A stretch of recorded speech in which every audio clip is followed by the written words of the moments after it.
musikariak ikastetxetan programaren helburua nerea personala, eta bueno, uste dut gehienena, da erakustea batez ere zer den musikaria izatearen lanbidea, ez? Eta are gehiago musikaria izatearena euskaratik, ez?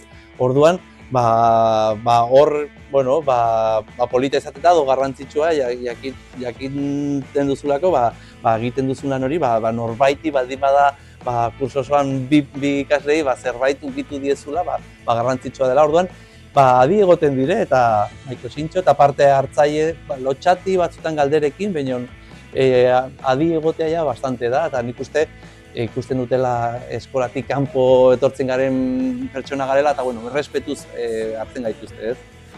Uste dut, interesatua baldin badago musikaren profesioan, argi eta garbi pasioz bizi behar du musika, eta uste dut, interesa badu, segurazki hori barruan dauka, ez? Nire ustez, ezinbestekoa da hori, ez delako lanbide ohikoa eta ez delako lanbide erresa,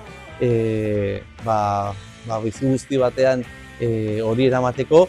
Orduan, nik uste lan gehienekin bezala, garrantzitsuena talentua baino gehiago lana dela, ez? Eta lanik gabe ez dela inora iristen.